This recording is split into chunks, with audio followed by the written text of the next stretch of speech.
Good afternoon and welcome to the 2020 Nebraska Sorghum Producers Association Field Day in Boone County. Today we're going to be taking a look at hybrids from 4 different companies. All of them will be tan plant, white or cream grain, so in other words food grade. And as far as we know, this is the first time we've ever had an exclusively all food grade trial with the Producers Association. So I hope you enjoy taking a look at hybrids as I'm chatting about them today, and we'll also maybe have some overview from some of the other companies at a later time. So I appreciate you, and let's go check it out. One of the things I wanted to talk about today is, and I've got this question just this past week from a couple of people, well, Clint, what makes sorghum be food grade? I mean, why can we eat it? And it's like, well, it's just like any other grain, and it's edible both by livestock and humans. But there's only really a couple of things that sets food grade apart from our traditional red sorghums like I'm holding here. So as you look at these here, we have a red sorghum. I know it's just turning, but as we look, the glooms that hold the seed in the head are purple. Okay, and as this goes through time, if we get a rain, that stains onto that, and that's what we were trying to avoid, because we want a white or a light colored flower, and that will impart that color. And those things are not connected, because we can have hybrids that are purple plant color that are still white seed, but as you can see on the tips here, it's already stained that white grain purple here, and that's what we don't want for food grade. Purple gloom, white grain. Perfectly fine to eat, but it won't give you nearly as pretty of a flower product. Here we have a white with the red color, and as we look at the plant color, this is where we see the color in on the plant, which also is in on the glooms, and those generally match. There are exceptions if you want to get in the weeds on that, but generally plant color and gloom color match. As opposed to our food grade stuff, we have a white, green, and as we look at the plant color, it is tan.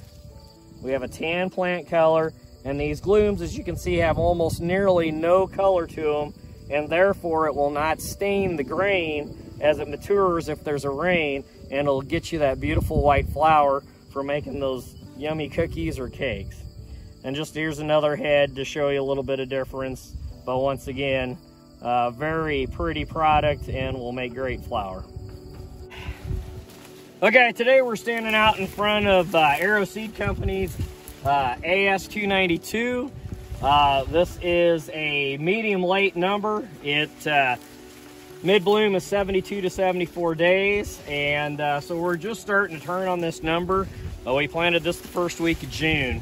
So it is a taller hybrid. As you can see, yes, I'm short, insert your short joke here, but it is a very robust hybrid. And this particular hybrid did win nationals 2 years ago in the food grade division on a farm out in western Nebraska. The company wanted to see how it would react in a more humid climate here in eastern Nebraska, so we have it out here today. And this particular hybrid has been known to go to several sources out there on end users that do pay a premium for this particular hybrid because of its high quality grain. Alrighty, this hybrid right here is AG1401. It's from the Alta Seeds, part of the Advanta group. And this particular hybrid is a 61 days to mid-bloom. It is a shorter hybrid, as you can see. Once again, of course, like I said, this is an all food grade plot. And so we got the tan plant. We have a semi-open head. And this particular hybrid is widely adapted. And they do say that you should wait till the ground temperatures are warmer to plant this particular hybrid, but with the later planting, this thing came up great and has been a very pretty and healthy hybrid throughout the growing season thus far.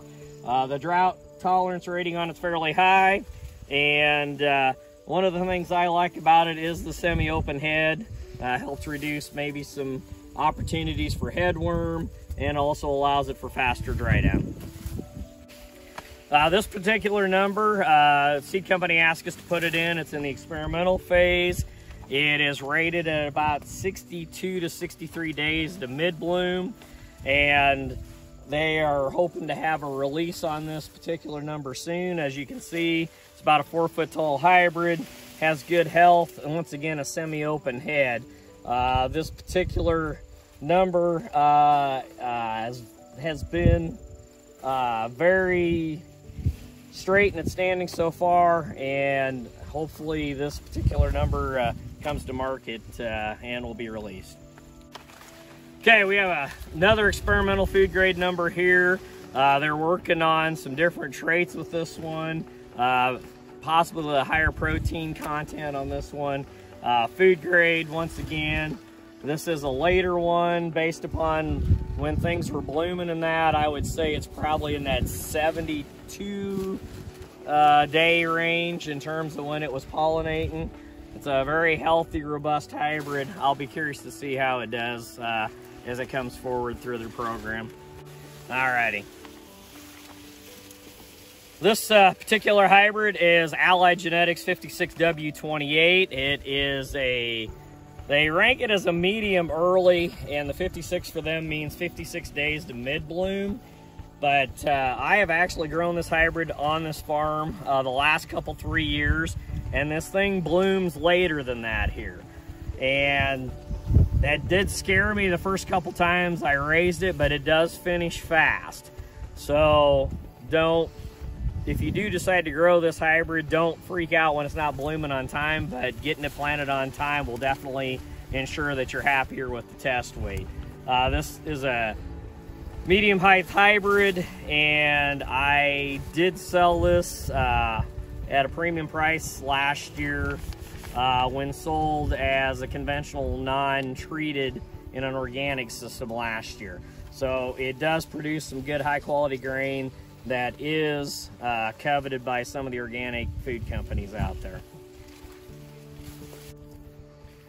And one of the other great things about this particular hybrid is in the early days of food grade hybrids years ago, back in the 90s, some of the things that was concerning about these was the ability of it to stand up till harvest time under high yield conditions.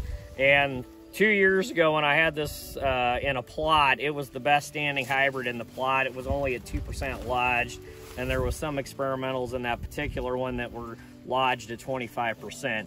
So the whole tan not standing thing isn't really an issue anymore, and this one stands like a champ. Yep. And continuing to the rest of the plot here, we have Fontenelle C 4126. It's their brand new hybrid for this year. This particular hybrid, they estimated 61 days to mid-bloom, and looking at it this year, it looks like that is the case.